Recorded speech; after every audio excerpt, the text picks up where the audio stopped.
Friends, अब आज हम लोग पढ़ेंगे कि तर्क के आधार पर अनुसंधान का वर्गीकरण। तो इसमें देखिए, तो अभी हमने इसके पहले वीडियो में हमने पढ़ लिया है कि परिणाम के आधार पर अनुसंधान का वर्गीकरण, ठीक है, क्या होता है, इसके कितने भाग हैं, उसके बारे में हमने पढ़ा था। अब हम लोग पढ़ेंगे तर्क के आधार पर अनुसंधान का वर्गीकरण। यह आपके second unit paper 1 UGC net के सेकेंड यूनिट का है। चलिए देखते हैं। देखिए, classification of research on the basis of logic. देखिए, नेट में इनके वर्गीकरण पर आधारित प्रश्न नियमित रूप से पूछा जाता है।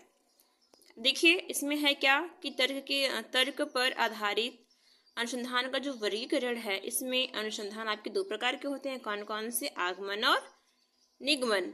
आगमन को बोलते हैं इंडक्टिव और निगमन को बोलते हैं डिडक्टिव। इंडक्टिव और डिडक्टिव। अब देखिए, आगमन क्या होता है। आगमन तर्क प्रणाली तर्क का प्रयोग कर ज्ञान प्राप्त करने में की एक ऐसी प्रणाली है जिसमें हम विभिन्न उदाहरणों अथवा अनुभवों के सामान्यीकरण द्वारा वांछित ज्ञान को प्राप्त करने का प्रयास करते हैं। जबकि जो निगमन होता है, निगमन तर्क प्रणाली ज्ञान प्राप्ति हेतु एक ऐसी तर्क प्रणाली है जिसमें हम सामान्य से विशेष की ओर चलते हैं। ठीक है, निगमन में क्या करते हैं, हम सामान्य से विशेष की ओर चलते हैं।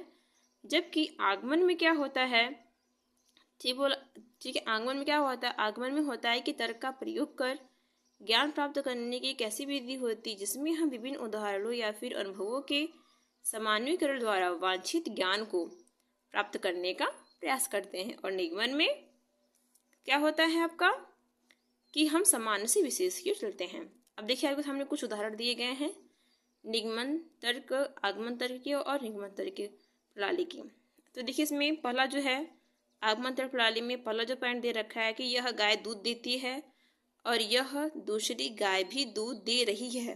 तो देखिए, इन दोनों से निष्कर्ष क्या निकल रहा है आगमन तर्क प्रणाली में कि यहाँ कुछ और भी गाय हैं जो दूध देती हैं और सभी गाय दूध देती हैं। अब हम देखेंगे इसमें कि निगमन तर्क प्रणाली में उदाहरण जो दिए गए हैं, इसमें है कि सभी गाय दूध देती है, यहाँ मेरे सामने एक गाय है। तो इसका जो निष्कर्ष निकला कि यह गाय भी दूध देने वाली है।